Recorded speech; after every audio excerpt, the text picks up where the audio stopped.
تو سب سے پہلے آپ کو عمرہ ادا کرنا ہے، حرم میں داخل ہونا ہے۔ کبھی آپ نے سوچا کہ طواف کرتے ہیں آپ جا کے، یہ طواف کیا ہے؟ ایک دفعہ ایک صاحب تھے تو وہ مجھے کہنے لگے کہ جی ہم یہ جو طواف کرتے ہیں ہم اللہ کو ڈھونڈتے ہیں، ہم اللہ کو ڈھونڈتے ہیں۔ میں نے کہا بات یہ ہے جناب، قرآن تو کچھ اور کہہ رہا ہے۔ قرآن میں تو پروردگار عالم فرما رہا ہے کہ اے میرے بندے تو مجھے پکار، میں تیری شہرک سے بھی قریب ہوں، میں تیری قبول کرتا ہوں، میں تیری سنتا ہوں۔ میں نے کہا آپ کہہ رہے ہیں کہ اللہ کو ہم وہاں ڈھونڈتے ہیں۔ میں نے کہا یہ نص قرآنی کے خلاف بات، ایسا نہیں ہے، تلاش نہیں ہے یہ، اس کے پیچھے پروگرام کچھ اور ہے۔ میں نے کہا 7 چکروں کا طواف ہوتا ہے، 7 چکروں کا ایک طواف ہوتا ہے۔ ہفتے کے دن کتنے ہوتے ہیں؟ 7۔ ہفتے کے دن بھی 7، چکر بھی 7۔ پروردگار عالم یہ چاہ رہا ہے، آپ کو یہ بتانا چاہ رہا ہے کہ ہفتے کے 7 دن تیری تمام کاوشیں، تیری عبادات، تیرے معاملات، تیری سوچیں، تیرے ارادے میرے گرد گھومنی چاہیے۔ تیرا محور میں ہوں، تیرا محور میں ہوں، تیری تمام پلاننگ، تیری تمام سوچیں، تیرے سارے ایکٹ، تیرے کاروبار، تیری نوکریاں، ان کا محور میں ہوں۔ ہفتے کے 7 دن یعنی کہ ساری عمر۔ جب ایک ویک میں 7 دن آپ پھر رہے ہیں تو اگلے ویک میں بھی 7 دن آپ اللہ کے گرد ہی گھوم رہے ہیں۔ اور میں نے یہ کہا، میں نے کہا دیکھیں ایک بات اور اس میں کمال کی ہے، دنیا میں ساری مشینیں، ہر چیز کلاک کی مانند گھومتی ہے، right to left, right to left, دائیں سے بائیں کو سب گھومتے ہیں۔ میں نے کہا یہ واحد عبادت ہے اور کمال حسن ہے کہ اس میں آپ بائیں سے گھومتے ہیں۔ چکر جتنا بھی ہے طواف کا آپ بائیں سے اختیار کرتے ہیں۔ حجر اسود سے جب آپ شروع کرتے ہیں تو بائیں طرف سے دائیں کو مڑتے ہیں، یہ اینٹی کلاک ہے۔ میں نے کہا کیوں ہے اینٹی کلاک؟ تاکہ اگر اینٹی کلاک نہ ہو تو کعبہ آپ کے دل کی سمت سے ہٹ جائے گا۔ اس کو اینٹی کلاک رکھا کہ آپ کا دل ہمہ وقت کعبے کی طرف رہے گا 7 چکروں میں۔ تو یہ بھی آپ کو سمجھایا جا رہا ہے کہ تجھے اللہ، اللہ کا گھر، اللہ کے دوست، اللہ کے رسول، اللہ کی باتیں، اللہ کے معاملات دل کے ساتھ تیرے وابستہ ہونے چاہیے، تیرا دل ادھر لگا رہے، اس سے نہ ہٹے۔ تو یہ حاجیوں کو پتہ ہونا چاہیے کہ ہم جہاں جا رہے ہیں وہاں کیوں جا رہے ہیں، ہمیں کیا لینے جانا ہے، کیا سیکھنا ہے، کیا سمجھنا ہے، اس کے بعد آپ صحیح کرتے ہیں۔ طواف کے بعد آپ صحیح کرتے ہیں۔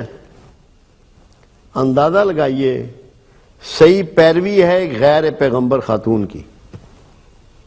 حاجرہ علیہ السلام پیغمبر نہیں ہے، اسی لیے قرآن نے کہا کہ تو صحیح اگر کرے صفا و مروہ کی تو تجھ پر کچھ گناہ نہیں۔ اللہ نے وہاں گناہ کا لفظ ایڈ کر دیا۔ اللہ کو پتہ تھا ایک زمانہ ایسا آئے گا کہ ایسے لوگ بھی ہوں گے جو یہ کہیں گے کہ غیر پیغمبر کی سنت پہ چلنا جائز نہیں ہے۔ اللہ نے اس لیے وہاں گناہ کا لفظ پہلے ہی پٹ کر دیا کہ تاکہ اگر ایسا زمانہ آئے اور لوگ اس طرح کی بات کریں کہ غیر پیغمبر کی سنت پہ چل رہے ہیں تو وہاں اللہ نے پہلے ہی کہہ دیا کہ اس صحیح کا کرنا تیرے لیے گناہ نہیں ہے۔ آپ سے دوڑ لگوائی جا رہی ہے، کیا اب آپ پانی تلاش کر رہے ہیں؟ اللہ نے ایک ماں کی جنگل میں، تنہائی میں، صحرا میں محنت کو اتنی عزت دی، اتنی آبرو دی کہ اس کو آپ کی عبادت کا حصہ بنا دیا۔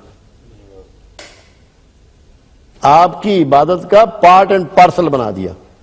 عمرہ ہوتا ہی نہیں صحیح کے بغیر, اور عمرہ نہ ہو تو حج نہیں ہوتا.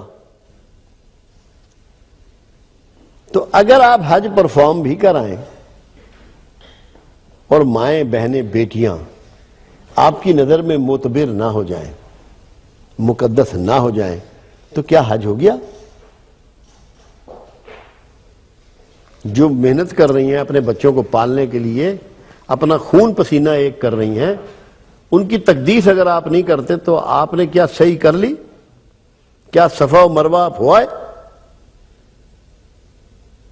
یہ بتایا جا رہا ہے آنے والے ہر انسان کو, آنے والے ہر زمانے کو, کہ سلام کرو ان ماؤں کو جو اپنی اولاد کے لیے اس طرح کی محنت کرتی ہیں. وہ سلام کے قابل ہیں. ان کی عزت کرو, ان کی تکریم کرو, ان کا احسان مانو. اور ایک قانون اللہ نے دیا وہاں, اور اللہ یہ کہتا ہے کہ جو بھی محنت کرتا ہے میں اس کا صلہ ضرور دیتا ہوں. تو صلہ کہاں دے دیا؟ بیٹے کی ایڑیوں میں. اور اس کو زمزم ٹھہر ٹھہر اتنا بڑا صلہ دیا کہ فرما رہی ہیں رک جا, تو اتنی تیزی سے بہ نکلا ہے کہ تو تھم ہی نہیں رہا. زمزم ٹھہر ٹھہر رک جا. تو اللہ بتا رہا ہے کہ کس لیول کا صلہ دیتا ہوں جو محنت کرتے ہیں اپنی اولاد کے لیے, سچ کے مطابق, حق کے مطابق, انصاف کے مطابق, پورے اخلاص نیت سے. تو یہ آپ کو پیغام دیا جا رہا ہے حج پہ جائیں تو آپ کے ذہن میں یہ رہے کہ ہمیں اپنی اولادوں کو حلال سے پالنا ہے, ہمیں ان کو محنت سے پروان چڑھانا ہے, ہم نے ان کی ضروریات کو محنت کر کے حاصل کرنا ہے. یہ نہیں ہے کہ آپ وہاں صفا مروہ صحیح کیے آ گئے. وہ بھائی مقصد کیا آپ کے وہاں صحیح کرنے کا؟ اگر آپ پیغام لے کے نہیں آئے تو وہاں آپ کو 3 پیغام مل رہے ہیں. پہلا یہ, حالات کچھ بھی ہوں محنت اور جد و جہد سے باز نہیں آنا.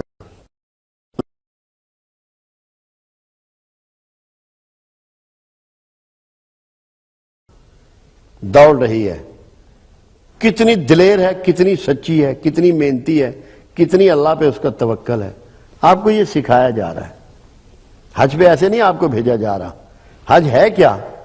4 پرسنالٹیز ہیں مین, ان کا رویہ آپ نے جا کر مشاہدہ کرنا ہے. ابراہیم خلیل اللہ, اسماعیل ذبیح اللہ, ہاجرہ علیہ السلام اور رسول اللہ صلی اللہ علیہ وسلم. یہ 4 پرسنالٹی کے حالات کو, واقعات کو آپ نے جا کے خود ان آنکھوں سے فزیکلی مشاہدہ کرنا ہے. کیونکہ سنی سنائی پڑھی ہوئی بات وہ آپ کے اندر احساس پیدا نہیں کر سکتی, وہ تبدیلی نہیں لا سکتی جو مشاہدہ آپ کو دے گا. یہ جب آپ فزیکلی وہاں مشاہدہ کرتے ہیں نا, اور پھر اس کو سوچیں اس طرح جس طرح کی اس کی تاریخ ہے, ایک ایک رکن کو سوچیں. کوئی رکن حکمتوں سے خالی نہیں ہے, پر ہے, بھرے ہوئے ہیں, آپ کے لیے ہیں. اللہ نے تو کسی پہ عمل نہیں کرنا, آپ نے کرنا ہے, صاحب ایمان نے کرنا ہے, جو مقرب الہ بننا چاہتے ہیں انہوں نے کرنا ہے, جو رسول اللہ کا قرب چاہتے ہیں انہوں نے کرنا ہے. تو ہاجرہ ایک دلیر عورت, آپ کو دعوت دی جا رہی ہے دلیری کی, بے خوفی کی, توکل کی, اولاد کے لیے جد و جہد کی. یہ دعوت ہے وہ صحیح جو ہے. اور اگر آپ آ کے یہ نہیں کرتے, آپ نے اس کو مثبت انداز میں نہیں سیکھا, آپ کے رویے نہیں بدلے, تو کیا آپ کا حج قبول ہو جائے گا؟ یہ بات ذہن نشین کر لیں کہ آپ نے ہاجرہ علیہ السلام کے ایک ایک رویے کو سیکھنا ہے, سمجھنا ہے. اور اس کے مطابق جو مرد جا رہے ہیں ان کا کام ہے کہ اپنی ماؤں, بہنوں, بیٹیوں کی دبا کے عزت کریں, واپسی پہ خوب عزت کریں, احترام کریں, ان کو قابل تقدیر سمجھیں. پھر یہ بتا رہا ہے اللہ کہ میں محنت کا صلہ کسی کا رائے گاہ نہیں جانے دیتا. کہ کس طریقے سے اللہ نے ان کی ایڑیوں سے پانی وارد کیا, اور ایسا پانی جو قیامت تک خشک نہیں ہوگا. کروڑوں لوگ سال کا پانی پیتے ہیں, اس سے نہاتے ہیں, اس سے اپنے احرام دھوتے ہیں, وضو فرماتے ہیں, مگر پانی میں کوئی کمی نہیں ہے اور نہیں آئے گی. زمزم ایک الگ ٹاپک ہے، انشاءاللہ اس پر بھی کبھی الگ سے بات کروں گا.